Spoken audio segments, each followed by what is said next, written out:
Hello, welcome to Staring Down the Storm, Autism Advocacy in America. I'm your host, Tabitha Ziegler. Thoughts. Lots of thoughts. So many thoughts. I know.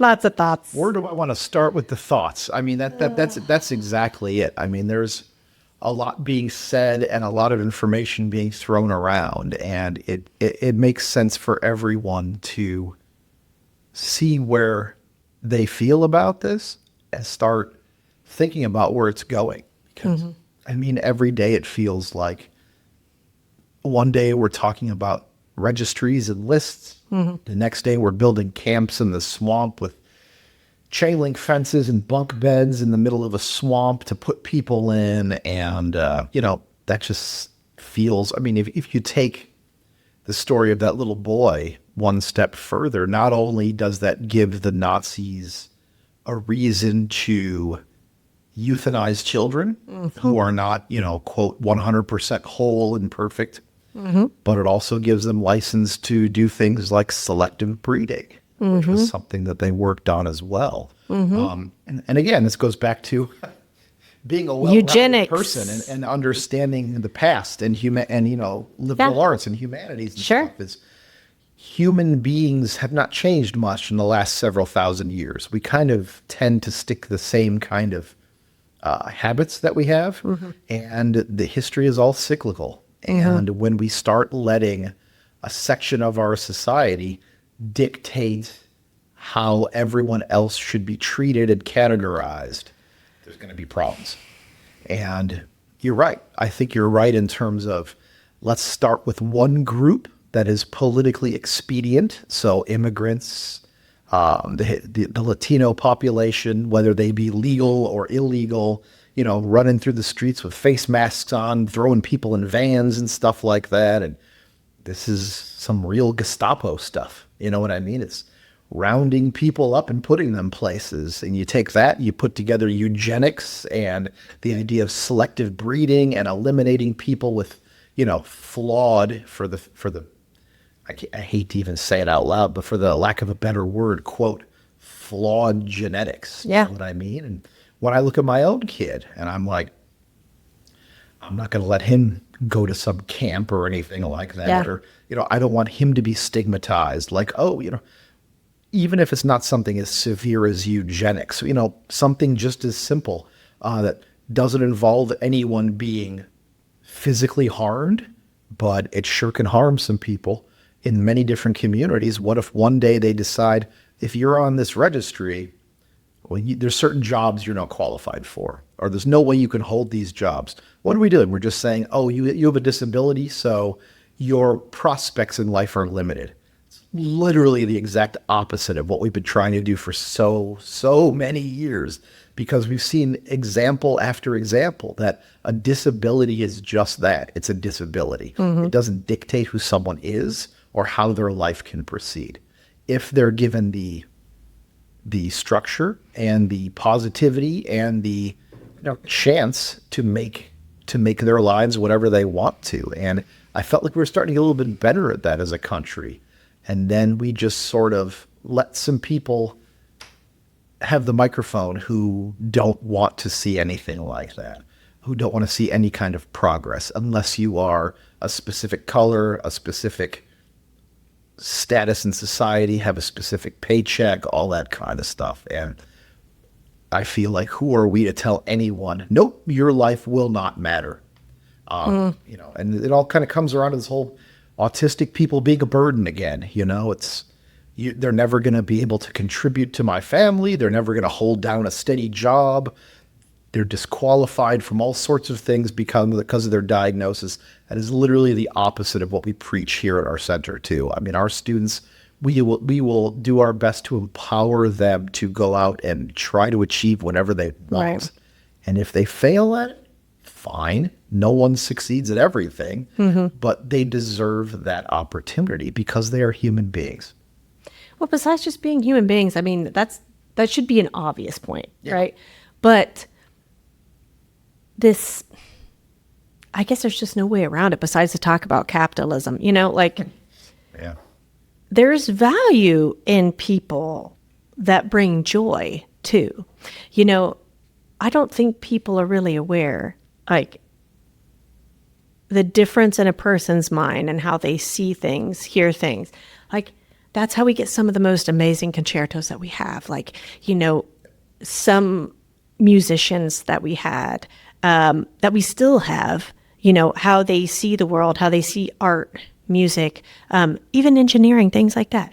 Like, if you put limitations on people, you're really kind of deconstructing your society. But that's how I feel. Many of our most important historical figures, scientific figures, artists, we look back. They suspect that they That they were autistic. They talk about people like Beethoven. Oh, yeah. Einstein, all that kind of stuff. And again, it's not really a disability. It's actually a superpower in some ways. I'll give you an example. We had a student who's been with our program for a number of years. He's graduated from it now, but he works at a bakery here in town. And in terms of things like customer service, not the most vocal guy, not great socially. You wouldn't want to put him at a counter serving people because he's very quiet, kind of mumbles a lot, doesn't make great eye contact, can get flustered when there's too many things happening at once. But they put him in the back, and they put him back there prepping stuff and like getting all the boxes ready for the cookie deliveries, because it's a delivery place. It's one of those cookie places, those bakeries that serve to like drunk college kids at 2 a.m. and stuff like that. We have a couple of those here in town. Okay. And you can imagine why. But he would come in every morning and he would prep the bakery, like get the boxes stacked, get the ingredients out, everything's ready to go. They loved it because he did it in a way that was precise, it was methodical, 100% correct every time. It followed every single health regulation. He did it beautifully. And they promoted him to an assistant manager, I think, last I heard. Nice. So, I mean, well, you know, that brings up a place. because you can't do one thing as well as others doesn't mean you're not a superhero in something else. Right. Honestly. Yeah. So there's a friend of mine. Well, I would consider him a friend now. But they have Will's Place up by Chicago. Have you heard of Will's Place yet? No. So it's staffed by different adult people that have different abilities. Okay.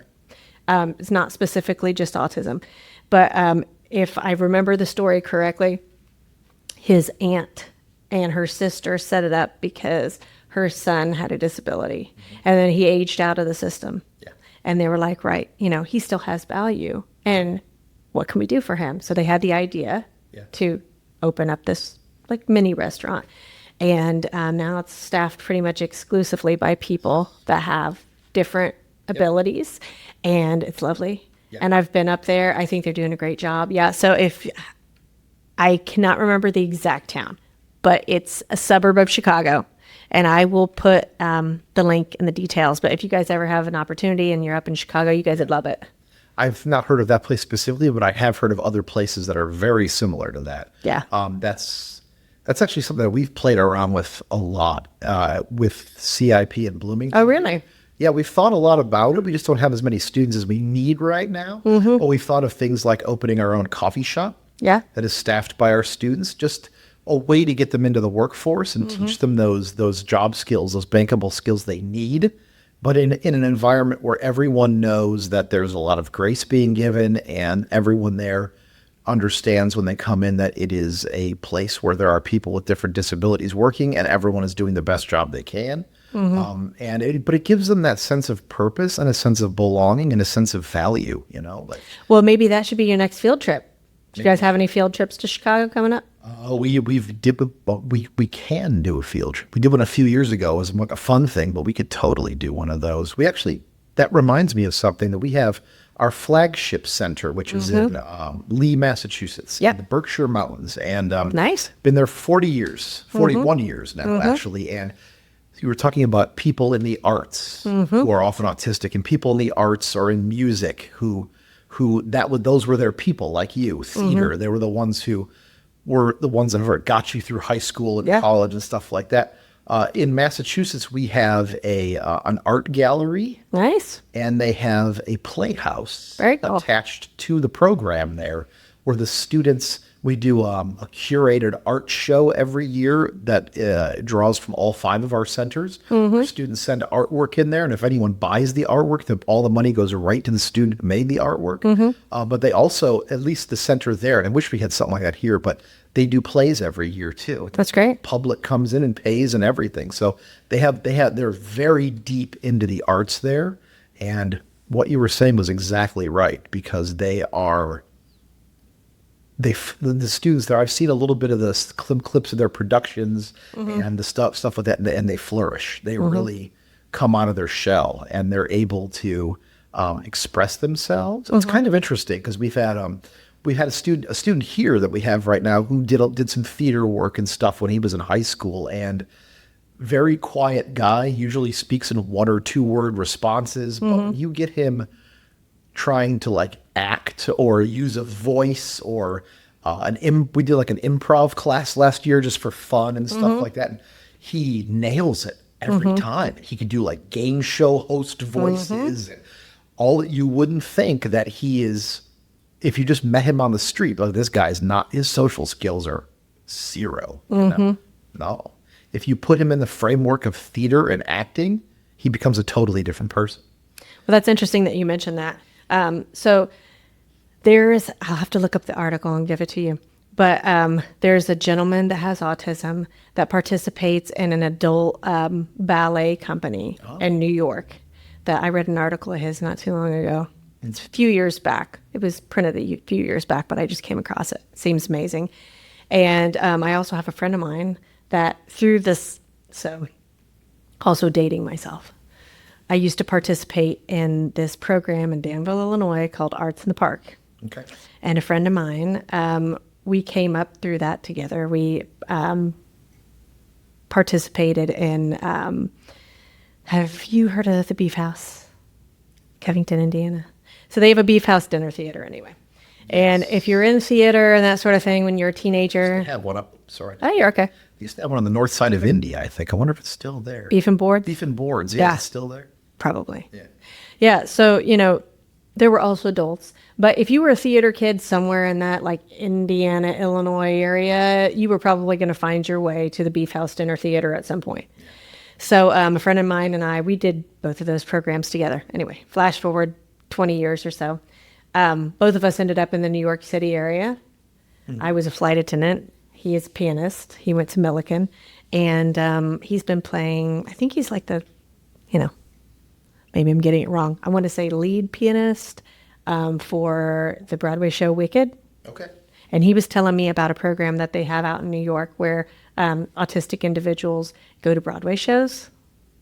So anyway, just speaking about the arts, and we're dropping a lot of references that I'll include here, but just speaking about the arts and how it's inclusive, and whenever you put things like this in front of autistic, it could be anyone, but especially autistic people. Like sometimes it just lights people up, and you have to find someone's thing. And like my kids, they tiptoe walk. That's very common for autistic kids. So when I saw that video, that here's this adult man that he's talking about ballet and how basically, that's what like got him to come out of his shell. Instantly, I thought of my son Kai, and I was like, oh my God, like all he wants to do is like sing along, and he's like very theatrical, and like everybody that runs into him, he's like, oh, that's going to be a theater kid. And I'm like, I don't care what your thing is, but we need to find your thing, because whatever we can find to light you up, like swimming. Could be swimming. My daughter loves to swim. Yeah. We call her the tadpole. Like she'll be the one, she's like almost 4, but we have to run out there real fast because like she's putting her swimming stuff on and she's diving in. Yep. Yes. So like whatever your kid's thing is, especially if they have autism, find it, embrace it, even like maybe it's a gender thing that makes you uncomfortable. Don't worry about that. Just let them do it. Just let them do their thing and watch them light up. Yes. Yeah, because any kind of presuppositions you would have before, like, oh, I don't know if I want my son doing this. This seems like more of a girl kind of sport or a girl activity.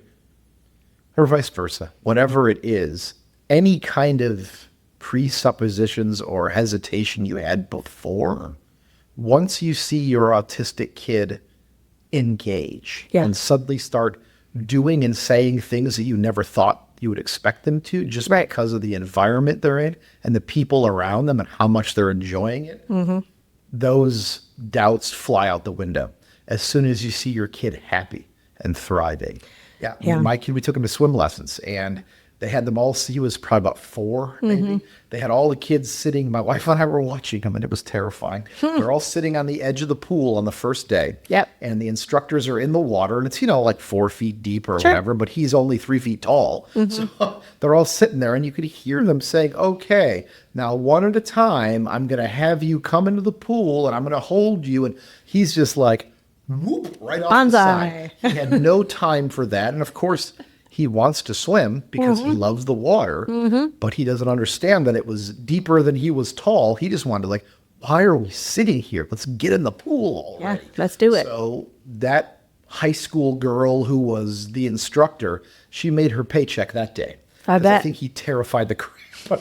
He just went in and we went, oh, but she was quick. I mean, she just went, oh no, and just pulled him right back out from underwater. And it was only under for a second or two. Yeah. But it's that's the kind of excitement that he had. He didn't want to bother with talking to the other kids. He didn't want to play with them. He was focused on, I want to swim because I love going to the pool. Yeah. And that's it. Well, and then, I'll use my son Koa as an example of that sort of thing too. Kid loves to run, back and forth, back and forth, back and forth. So my dad and I, one of my nephew had a baseball game. So we had to wander around with them because you know how autistic kids are, hey, a little bored, I want to walk around. Yep. So we found a, large track, football field in the middle of it. It was fenced in pretty well.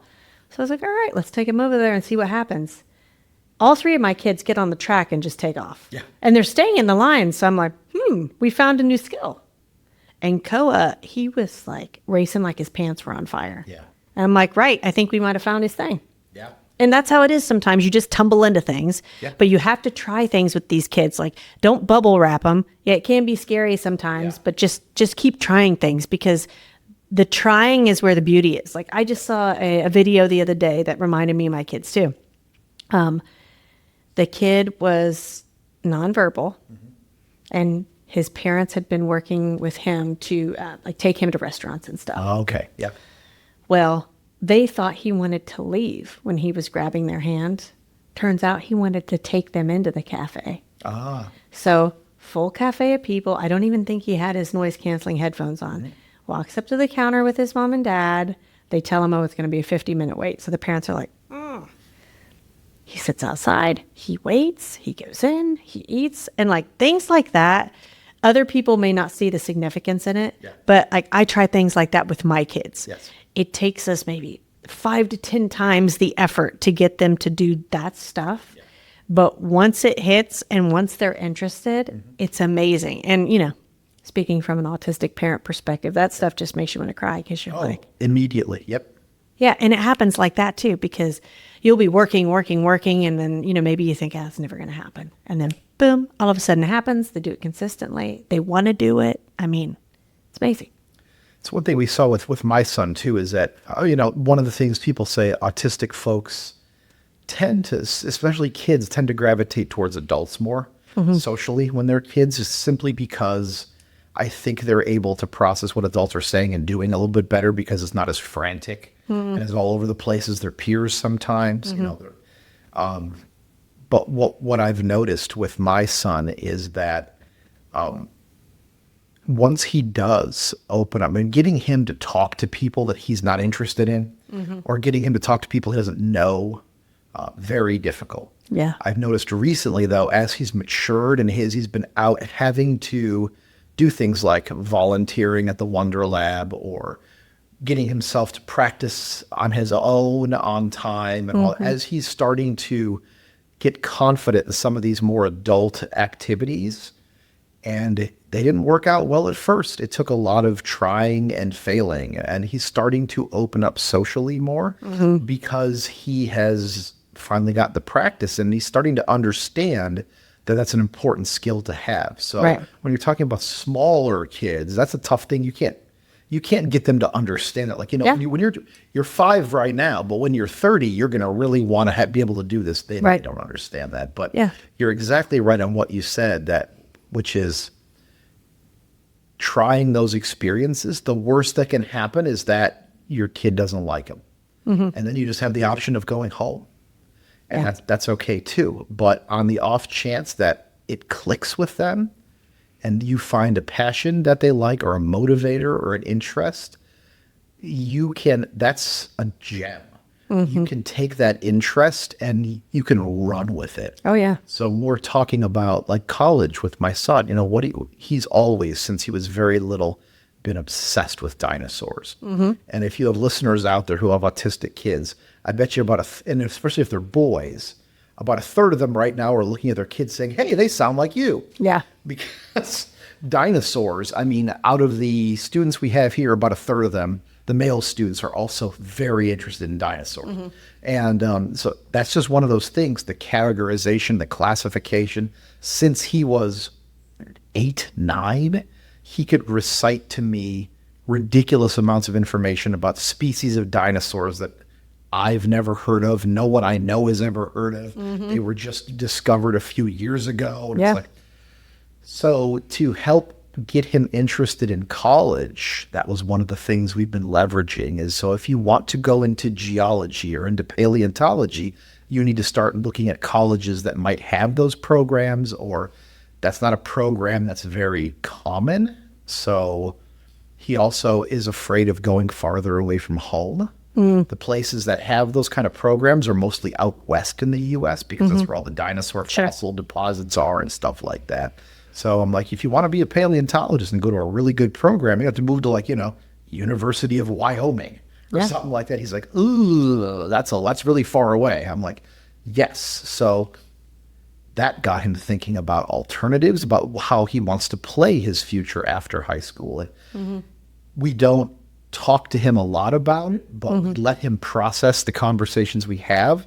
And inevitably it comes back a few days later. He'll kind of come back, hey, can I ask you a question about living away from home? And then we go through all that. So that's how we got to this topic of going to a couple of colleges that you have to stay there, that might be like an hour and a half from home. Yeah. Like we went to an Earlham College, which if you don't know, it's on the border of, it's in Richmond, on the border of Indiana and Ohio. And it's right there off of like I-70 before you cross the border. And it's a school that his special ed teacher went to. Okay. She's been telling him for years that he'd be really good there. It's a small school, about 1,000 students. And that small focus and the ability to sort of keep a lot of distractions and stuff out, he really liked it. I'm not sure if that's what I asked him at the end. I said, do you think you could live here? He goes, that's the $1 million question. That's what he told me, and exactly that way.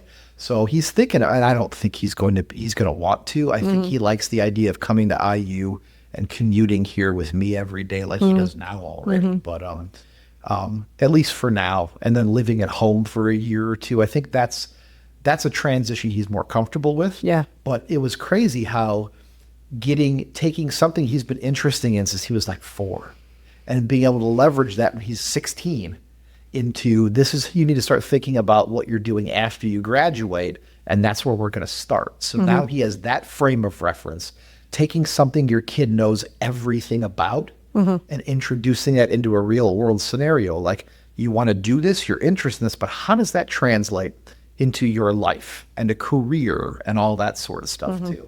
So it's expanded his idea about the whole process. Yeah. And I think sometimes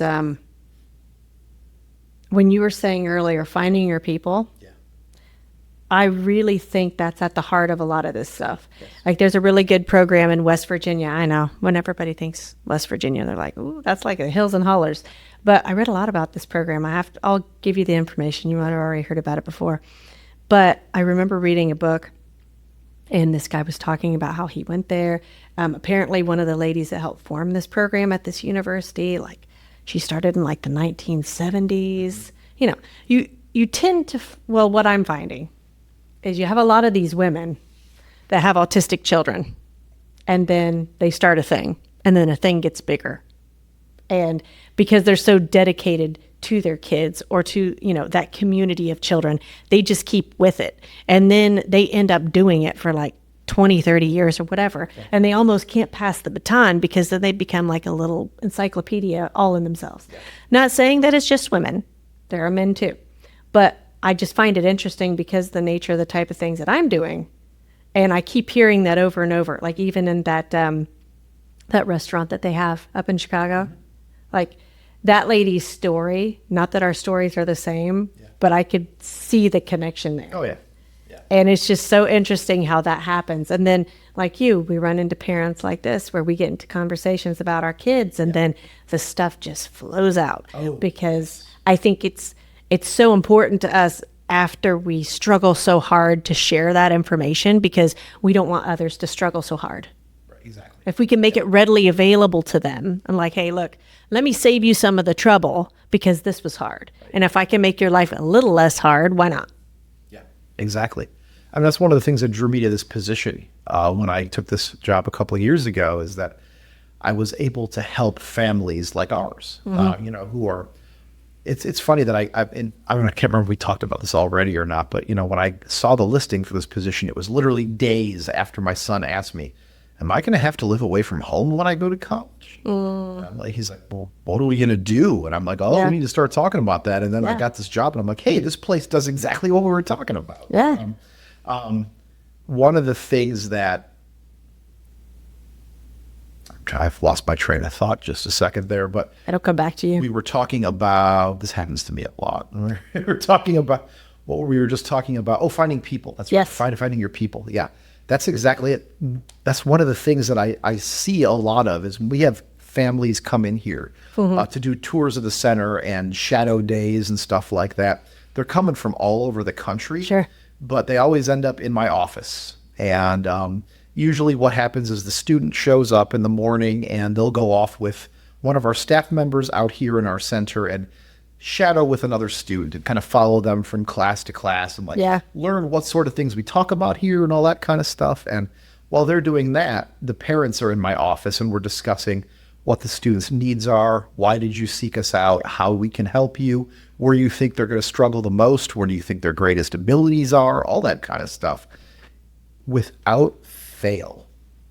And this is why podcasts like this need to exist. That's why more stuff like this needs to exist, because we all have our people out there in the autism community, but we haven't found them yet. Sure. So these folks come here, and I always tell our students, here at CIP, in these four walls, we're your people. Yeah. Your friends in the center, they're your people. Whenever you go out into the community, when you come back, you're back with your people. And if you want to talk to us during class or during a one-on-one session about when I was out there, I was confused because at the store someone was saying this and I wasn't sure how to do that. Yep. There was a whole life skills challenge, or, I went there and I couldn't make change and I got really overwhelmed. And let's talk about that. Let's sit down in this safe space with your people. And we'll talk about why that was challenging and why that was specifically challenging for you. Yeah. How we can help that become less challenging. So where I'm getting at is that when we have families, and it's a lot of it's always the mom. It's always the mom. The mom and the dad will come in, or it's just the mom sometimes. They'll come in, we'll be talking about what their student needs and everything, and I'll be sitting there listening to these things that they are obviously at their end of their rope. About where their student is going. They might have had their kid graduate from high school. They thought they were going to be okay in college, and suddenly they're out there failing everything. They flunk out of college. They're on academic probation. They were never great at high school, but at least they had like an aid. They're trying to find that stuff in the college level. They don't know where to look for, all that kind of stuff. Or they find it and they realize that it's not enough. Yeah. That, that little bit of time they get with whatever autism support programs are at the university, it's not enough. And they need something deeper and more all-encompassing. And they come to us and they don't realize that the story that they're telling about their own kid is bits and pieces of other stories that I've heard about other people's kids multiple times. And when I tell them, everything you're saying right now, we see it every day here. The moms will usually just stop dead in their tracks and say, really? This is typical? I'm like, yes. And they will usually lose it right about there. Yeah. And I said, we can help with this. And they've been sort of doing this on an island unto themselves this whole time. Right. For 18, 20 years with their kid, or sometimes kids, because we have families who have multiple. We have one family has two nonverbal autistic students, and one of them who is not diagnosed with autism. He's the one who's here with us. Okay. But he's also had his traumatic brain injury back in high school, Right. and also some processing issues, ADHD, all that sort of stuff. So Yeah. 3 disabled students, adult children. So I mean, the amount of resources and the amount of time and the amount of supports that they needed to find, a lot of these families out there. And I say a lot of times it's the mom, because more often than not, the mom ends up quitting their job just to care for the student, or to spend all day looking for those resources, driving them to where they need to go, all that kind of stuff. And when they find that there's a place here like CIP that they can drop them here, and we can gently introduce their child to the rest of the world, but do it in a way that is respectful of them, respectful of what they want to do and what they see themselves doing, but also allows the parents to step back and let professionals sort of loosen the reins and give them that ability to go out and explore their world, with the fallback that if they come back here, they're with their people. Yeah. And we're going to go ahead and keep supporting that. Those family members, particularly moms, number one, are shocked that there are kids out there just like their kid. They're shocked that we've seen hundreds and hundreds and hundreds of them. Yeah. And they are grateful, but also shocked and relieved that there's people they can drop their kid off with who are going to help them in a way that they probably can't, because we just had a tour here a couple of weeks ago where the mom and the son just kept going back and forth with this snarkiness. That's very common too. The way that a lot of 21-year-old guys and their moms go this banter back and forth, gently making fun of each other and stuff. Yeah. But every few minutes they'd stop and he'd say, like, my mom's great. I love her. She's great. And then they go back to making fun of her again and stuff like that. And I had my enrollment specialist with us when we were doing that tour, and she goes, do you see that a lot with families? I said, actually, no. Most families here are on their absolute best behavior, and they usually tell their kid, don't talk back. Yeah. Don't ask too many questions. Just sit there and smile, because we really want you to get into this program. And it was the most refreshing thing in the world to see these two just going back and forth at each other, because I've heard our students here, once they're here with us, doing the same thing on the phone with their mom, doing the same thing during a video call we're having with their dad. It's all the same, where they have these dynamics where mom and dad have had a difficult time. They've been through a lot, like you said, 5 to 10 times more difficult to do everything. And they're here now, and they're just the emotional sort of release that happens when they realize there's people out there who can care about my kid in a way that I do. And they also want them to mature and become prosperous and become valued members of society who live their own lives happily, just like every one of us wants to do. And to limit a student and say, there's no help for you, you're a burden, there's nothing out there for you, you are resigned to be this for the rest of your life, is just beyond my comprehension. I can't even understand that. Well, I've got one, my oldest one. It's so funny because he was like the best baby. I know people say that stuff all the time. He was just like a fat little Buddha. Like, literally, I'll have to show you a picture I have sometime, but like, he was that baby that like, he had like jowls. He was like big cheeks, and just happy-go-lucky, didn't give me any problems, didn't really cry, slept through the night, all that stuff. Well, apparently he was just saving it. Because now, and I think it's part of his independence and trying to figure things out and all that, but he has self-interest behavior. And right now we're working on car seat issues. Like, he wants to sit in the front seat, doesn't want to sit in that seat. We're changing car seats out. We have like an action plan to try and like figure out how to convince him to get in the car seat. And, all I can think of whenever I'm doing things like this is the motivation is always the same. It's like, how can I convince Kai to do the thing that he needs to do to convince him that this is how you get your freedom? Like, this is how you get your independence. This is how you do the things. Because I know as an adult, You have to do the things to get to where you want to be. Exactly. Right? So right now it's incredibly frustrating for him and me and his grandparents and his teachers and everyone around him, because it just hasn't clicked with him that, like, if you do the thing and you do it fast, then you have more time to do all the other things that you want to do. And so leading into some of the things that you were talking about with schools and stuff, I do think a lot of the public schools do the best they can. Yeah. They don't have a lot of resources. They don't have enough staff. No. And the type of needs that some of these kids have in order for them to be the best version of themselves, to be super successful. It's not a knock to the public school system, but those kids may just need more stuff, more support, more skills. And then maybe they can then go back into the public education system. Maybe they won't.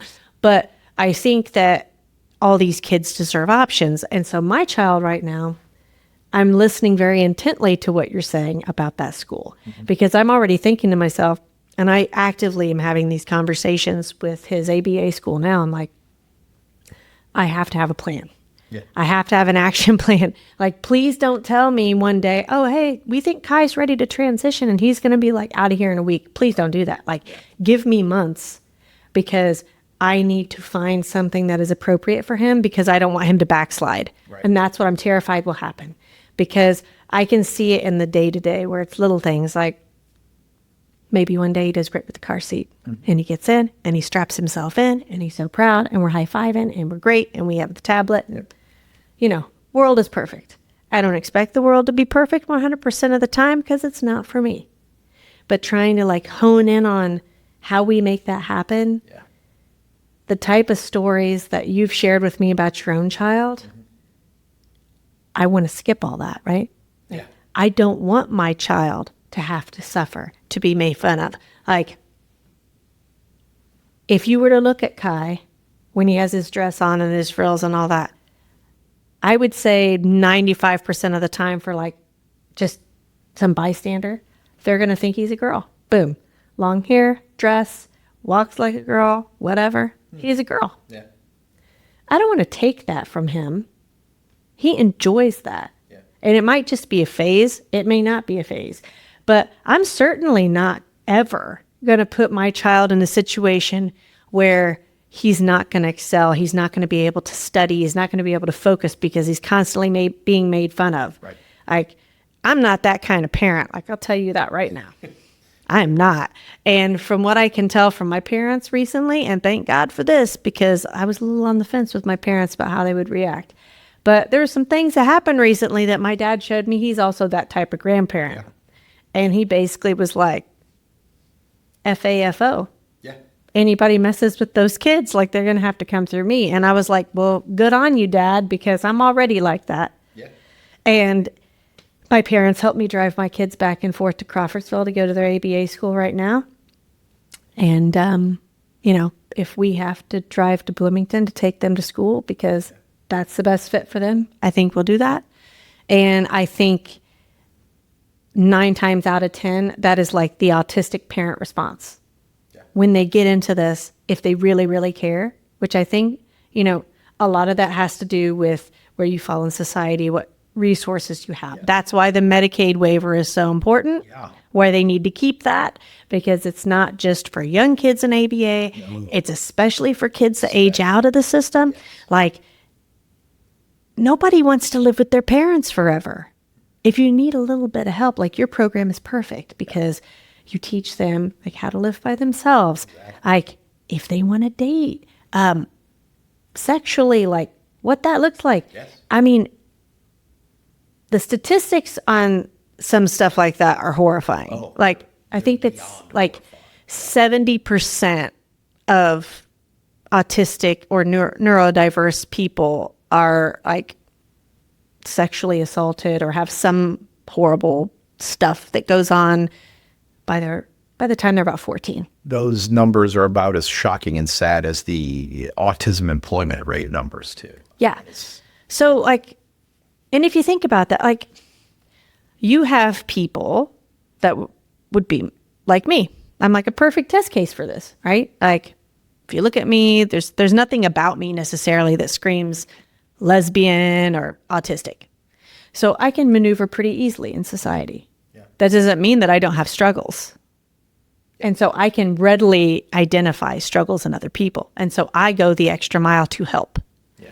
A lot of people don't. Yeah.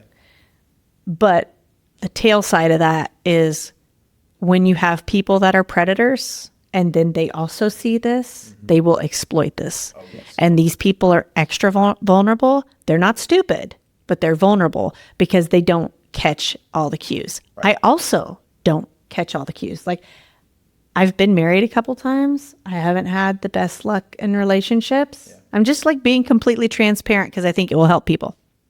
Now that I know that I have autism and I'm learning a little bit more, that's making sense, because there were arguments and things like that I had in my relationships or in my marriages that was like, I don't get it. And I genuinely did not get it. It didn't make rational sense to me. I wasn't trying to be like difficult or anything like that.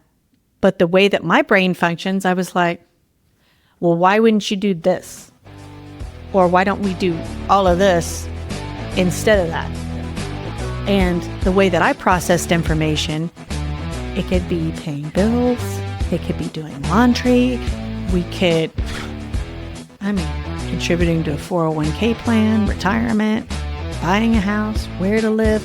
Every single aspect of a conversation within a relationship, if A, you don't know that you're autistic, so then you don't know that you're being difficult or that other people see that you're being difficult. Like, if I had a program like this when I was younger, man, it would have saved me a lot of time. Me too. Really? Yeah. Like, what a godsend. We are at a pivotal point in American history. We do not have the luxury to remain silent. Programs are disappearing every day. We hope that this podcast raises awareness and sparks a sense of advocacy in you. We all can make a difference. The important thing is to start. See you next time.